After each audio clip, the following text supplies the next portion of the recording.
This is Pantong. This is Daemonkel. This is Shirohi Tagtheslayer. This is Shirohi. And we're doing the Dominion beta LoL video. Now, the beginning is kind of long. It's a 1.5-minute wait, but make sure that, you know, anything that you can possibly plan for as far as items are concerned gives you a chance to make sure you're ready. Oh yeah, definitely. Before we get started on this game though, while it's doing the boring point capping stuff, let's just go around. What's everybody's favorite part of Dominion so far? Like, what have you liked the best about Dominion? Shirohi, what about you? Well, now, what I like about Dominion is that there's not a whole lot of farming. Like, I thought that farming was kind of monotonous. I didn't really feel like you were a good player. It was just like who is good at killing minions and who's good at, like, muscle memory as to exactly how low minions' health is and when to attack it. Team fight top. What about you, Pantong? What did you like about Dominion? My favorite thing about Dominion is, although team fights are very helpful in determining a game's progression, it also kind of hurts you too, because you can have 4 people top and from one team and 2 people from the other.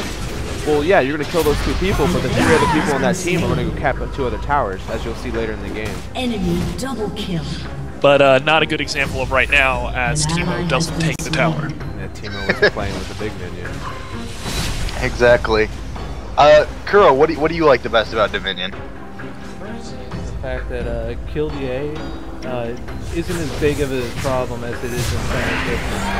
The gold value that you get from killing enemy is much less. It's very hard to gain momentum, so that there's always a way to catch up. Each life is not necessarily about whether you live or die. It's what you do with that life. Every second that you are able to stall an enemy on a tower is another point that goes towards the end of the game. I think that is a great example of what is good about Dominion. Personally, my favorite thing is the reaction gameplay. I love that every time something happens, every second of this game, you have got to make a split decision between you and your team about what you're gonna do next. It's almost like you have to work with your team on a whole nother level. It's no longer about calling stuff out and moving slowly. It's about you and your team understanding what has to be done at that second, each second. Yeah, and there's no like one defined leader of any sort of team anymore. You got to know what to do. You have to be able to rely on your team to be able to make the decisions on their own. They're not going to have the time to look over at your lane and find out what you need to do. There isn't even really a lane anymore. Well, there is, but it's just one. Exactly. Let's go into the different roles of Dominion. Now, on Summoner's Rift, there's carry, there's tank, there's support, there's all those roles. But we're not seeing those same roles here in Dominion. We're seeing some different roles, such as defender and pusher. Let's get some examples of some of those roles, and like which type of role you guys each find best. Pantong, what about you? What do you like the best? I like pushers because they even though you can backdoor a tower really quick, having a whole wave of minions can almost instantly take over. Even with promote, you can just the whole thing is yours if you can get your minions to it. Oh, that's completely true. The minions, for everybody who doesn't know, for maybe anybody who hasn't played Dominion yet, minions will capture towers faster than you will. If you have a big wave of minions, they will capture it faster than you would alone. What about you, Shirohi? What's your favorite role, and what champion do you like to play for it? Well, there's a role that didn't really have a place at all in Summoner's Rift. I don't even really know what to call it yet. I'm sure there'll be a term for it. It's kind of like a staller. Like, pretty much what you do is you take up as much time from as many people as you possibly can. Singed and Rammus, great examples of this role. Singed, there are times where you're going to have to make sure that you're paying attention to him, or else you're never going to be able to focus a point, but at the same time, you know, it's just so hard to actually lock down a Singed and fully kill him. Rammus is the same way. Rammus can take up 2 people's time underneath the turret and still, you know, last for, you know, several minutes while the rest of your team is doing what they have to do. It's a great thing that you brought this up. I think this shows like a lot of the strength of why Rammus is so powerful in Dominion. It's because he fills multiple roles, which most champions don't. Rammus is both a backdoor, or somebody who can go in, rapidly move around the map and steal points, and he's that disruption that can hold people or disrupt people from getting places. and I think that's what makes him so powerful, so worth a ban in Dominion. Kuro, what role do you like the best, and which champion do you like to play with it? After this game, I started to really like playing Defender. I'm still doing Flame for that. I just changed my item build a little bit. You don't see it on this game because, again, I didn't start doing this till later. But what I do now is my first item, I just take an Hourglass. Physical DPS has been really popular on this map so far, so it's a great survivability item. Zonia's on your tower and birds. I'm disrupting the enemy champions. They can't channel. I'm invincible, and my tower's pecking away at them. Wow, that is a great strat. I'm sure some Swain players will be happy to hear it. Personally, I didn't even think of that, but yeah, using birds wall Zonya is definitely a good idea. Our next thing we should go into is probably about the new items, or what new items we've been using. Pantong this game uses Ionic Spark, which is every 3 or 4 attacks it shoots out a lightning bolt, which damages up to 4 enemies.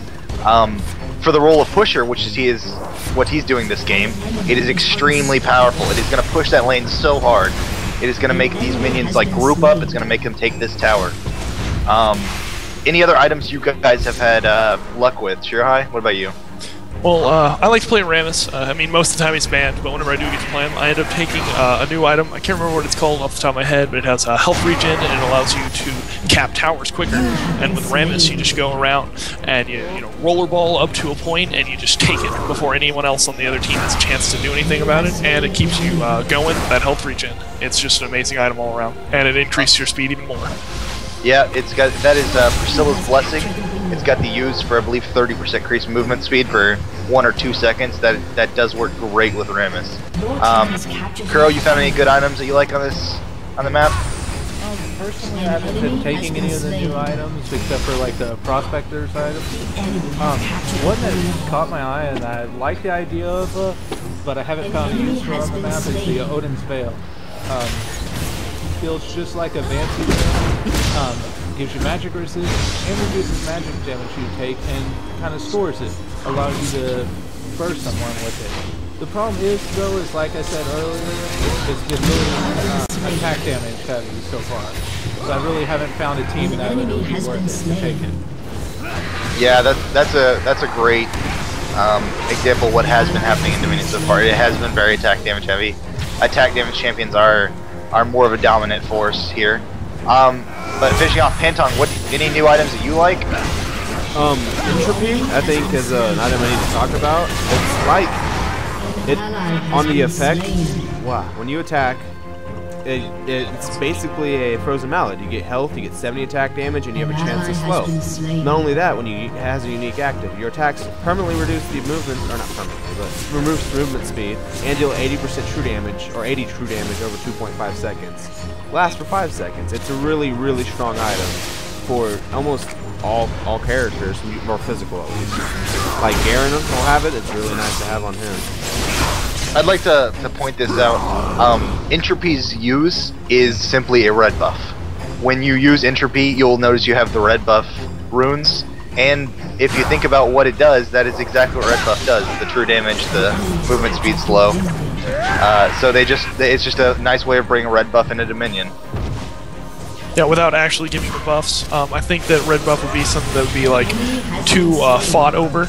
And I'm glad that they didn't introduce that. I didn't want any sort of thing to be too dominant on the map, and I think they've done a good job of that. As for me, for new items, I haven't really found any new items, but I have started with a new build on Dominion that I would never start with. Well, never rush in Summoner's Rift. I begin with a dodge boots and a health crystal. And what that does is that allows me the health crystal with the new Ionic Spark. I could build that if I'm doing a DPS champion, or I could build Catalyst into maybe a Odin's Veil, or I could build it into a Phage, into an Entropy, or into a Trinity. You know, it gives it a lot of options. And the level 2 boots right at the beginning of the game are really fast. And with as much melee champions as there been, as we've discussed earlier, it's definitely useful to have that dodge. What we should probably go into next is it's just the game. What's going on here? What's Shirohi doing in the middle with that buff? What's that buff do? No. Shirohi, why don't you give us a rundown of that buff? Now, basically what it does, it ends up giving you a shield, and this shield does recharge after it goes down. It recharges after 10 seconds. It also shoots out a lightning bolt every once in a while. It basically makes it to where anybody is even a better duelist. Now, for Pantheon, it makes it to where he's just amazing all around, and gives him that a little bit extra sustain that he might need, especially against like a burst champion. But for other champions who maybe aren't as good at dueling, it makes them capable of dueling altogether. I'd hate to beat any champion with that buff because it's just such a huge pain. But also, something I'd like to talk about real quick is you'll notice that we were winning pretty substantially a moment ago, but the thing about Dominion is there's not really a whole lot of snowballing. Champion kills really aren't worth a lot. It's only like 100 gold. Minions are worth 30 gold. I mean, you're even better off farming if you really wanted gold that bad, but at the same time, you have to make sure that you're progressing the game and getting the actual end goal down by capturing points. So there's just no good way about actually just getting gold, and because of that, there's no way to snowball. That is very true. Let's go ahead and go into some good tactics for Dominion. Pantong, what have you found to be the best tactics for Dominion? It seems like sitting 2 to 3 people top at the very beginning for the team fight and trying to take that top tower is usually what a lot of teams do. They usually send 1 or 2 people to the, here, I'll ping right here. Alright, I guess I can't. To the, what is this, what is the one on the top left? Refinery. And then they send 1 to rush a windmill through the jungle. They hit the speed buff and they go up there and take that one as quick as possible. But it usually ends up in a team fight. Usually 1 or 2 people go down bottom and have a team fight to try to push their like boneyard from our side as quick as possible. And that just seems like almost basic early game stats or strats right now. Yeah, that's definitely true. I think a good example of a strat in Dominion is simply just having 1 person hold off as many people as he can. The more you can do with 1 person holding off, the more people you can send elsewhere, and that is very useful in Dominion. About this game, any interesting highlights you want to talk about, Kuro? Anything you found interesting about this game? Well, I mean, as you'll watch, you'll see the game go back and forth, and honestly, the biggest point where that swings back and forth like that is the result of the team fight. And usually it's not even the team that wins, because the team fights will usually end up being 5 versus 2, and those other 3 are backdooring other points. And as you'll see right now, they're able to take several points. The only person up is the bottom right, and he's fighting a Zillion, not able to really do anything. Oh, and yeah, that's exactly right. There was 2 of us fighting that Singed, and because of that, they had even more people to go around, and that Singed held us off for so long we didn't even get that point. It's a great example about how 1 person can hold off as many as possible, and that just gives you that team that big advantage. And I think that y'all meant Zillion, that was holding y'all off. Was Zillion. But as you see right now, we had a demanding lead, and now we're starting to actually lose. It's one of those things that was kind of like, unsuspecting, especially with coming from Summoner's Rift. You thought once we had that demanding lead that there was no way we were just going to start going actually south. And it's because they end up putting a lot of pressure all over the entire map, not just in one section. You'll see that there will be points where we'll either be spread too thin and go towards too many of their champions, or we'll go and be spread in just one area and the rest of them will be backdoor. Oh yeah, definitely. I think a lot of our problems during this game in particular was we had too many people fighting in the middle. It comes from an old saying from a Arathi base, don't fight on the roads, guys, fight on the points. You can't exactly fight on the points with Dominion, but fight near the points so that once you actually win or lose a fight, you can actually capture or do something with it. Too true, too true. And, I mean, this is comparable to Arathi Basin in so many different ways. In fact, my girlfriend at first, she thought that this was Arathi Basin, which I thought was funny, but And one thing that I didn't really utilize as much as I should have is Pantheon. I could have been ulting to points that nobody was at and backdooring them, but instead, just most of the time I would land on someone and try and disrupt them instead of, you know, just really putting pressure all over the map. Exactly, that's a great thing to do with these champions of global ults, TF, Pantheon. Gangplank is very common right now, and it is used to like counter that. Gangplank will use his cannonballs to stop you from capping a point. Whether that'll stay around, I don't know. I think it should. It's not too powerful. I think it's a good use of his ult. This game was a good example of how well Zilean can do. He really was pretty powerful in this game, and that ultimate and those speed ups and slow downs were really messing with us. An enemy has been slain. Definitely. Right here, we're about to see my idea of how this should be fighting. I just went all the way to the wall. I knew that Ez was probably going to take me. He's been really hitting hard all game long, so I was able to bring him down. I saw my chance, and I took it. But here's another prime example of Teemo. He was pushing the lane, but he should have just ran over and captured the tower. Even though minions helping is nice here right now, it would have been even better if they had just immediately taken the point. Because the rest of the minions hadn't gotten there until they had already captured it. Only like one wave had gone and actually helped them capture it. Exactly, and I like to bring this up because you did bring that up. If there's leftover minions after you capture a point, they will not begin on the road to the next one. They go into this little culvert and just disappear. And so if you do have access, if there's that chance for you to take it without them, then you need to do it because they're just going to go to waste. Exactly. So some minions are helpful sometimes, but more likely what you're going to do with pushing is you're going to push, but you're going to push further back, and you're just going to let the minions go to the turret themselves. And if necessary, if like their team doesn't go and stop them, that's whenever you go and try and cap it. Pantong, anything you want to bring up about this game in particular? Maybe your strats on pushing, the best way to do it, best champions for it?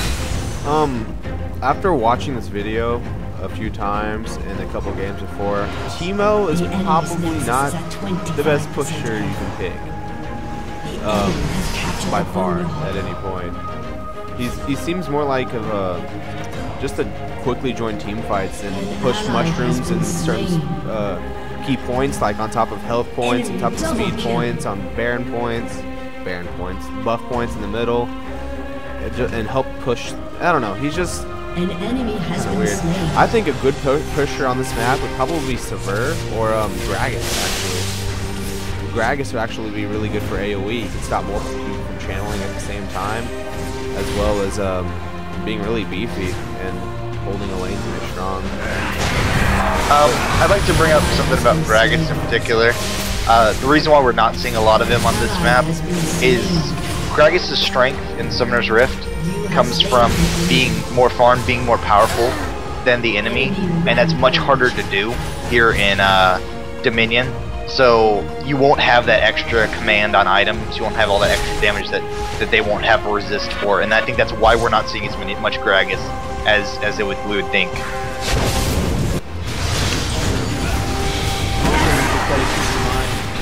For the most part, it's going to be one-on-one, maybe two-on-two. Yeah, there'll be a few big fights, but the AoE is not as important. An enemy has been slain. Exactly. AoE ults, long cooldown ults really aren't too useful unless they're going to send you across the map. Now, this is reaching the end of the game.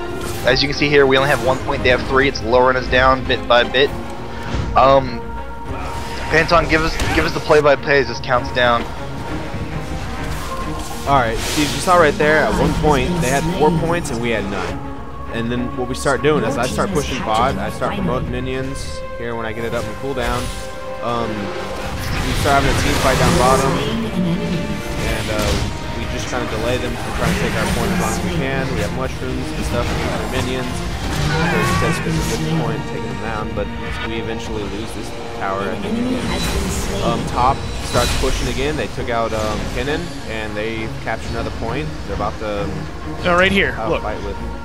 I know that I'm not going to be able to take Ezreal and Poppy, but I need to delay because right now If I didn't delay them, they would have just taken over. That would have been their third point, and they would have procced us, and that would have been gone. But I knew that I had to stop them, so I went in. You see right here, we're at 3 points remaining. This is a great part of the game for my Singe play. My Singe play overall this game has been very weak. I'm not a great Singe player. I don't really know how to play him that well. I don't play him a lot in Summoner's Rift, much less in Dominion. So right here, all me and Zenzao do is mess with this point. And what you're gonna see throughout the next like minute or so is all I do is just sit at this point and run around, try to keep as many people here, try to keep them busy for as long as I can up here. So I keep them off the point and I just stand here. Meanwhile, bottom is getting pushed by more than one person. They can't handle both Shirohi and Kuro, so they keep having to back off, and they have to keep sending more people at me up top. It's just a great example of what Dominion can bring. And here they actually make a really bad play. They were making pressure everywhere, but right here they just keep sending them at these 2 points, and we're able to defend them. Now, you can't see chat, but they actually had already said GG by this point. They figured it was over and done. There it is, right there. Pantong went ahead and brought it up, and they thought it was over, but it's Dominion. It's never over. You gotta keep the pressure on all the time. Yeah, this is a great game for that. I'm sure everybody's had their game where they've won by 1 or 1 by 2. And this was our 1 by 3. It was very nice, especially to come from 100 and something to 3 and bring it back. I thought it was very cool. Pantong's here pulling off 2 or 3 people at this point, killing 2 of them. I mean, I'm back up messing with that 1 point again, and meanwhile, points are just ticking down. We're just keeping them busy while we hold those points, and they just keep, like Shirohi said, they just keep sending people at these 2 points. They don't branch out. They don't send 1 or 2 to other points to do anything else. They just keep sending them to these 2, and meanwhile, we just keep taking care of them. We just keep them busy and let the points tick down. I believe when this game ended, most of us were like, "It's over? We won?" We were so surprised because Dominion gets you that intense. You don't have time to think. You just got to react. Exactly. And they did. They figured it was over. They were used to that slow gameplay where, you know, if you see the super minions beating on the Nexus, it's over. That isn't the case in here. You can see it down to 1. It doesn't matter because if you just think it's over and just stand there, it's going to end up with your Nexus blowing up in the end. Well, that's all for that game. This is Daemonkel. This is Shirohi. This is Kuro Kotetsu. And this is Pantong. We'll see you in another video.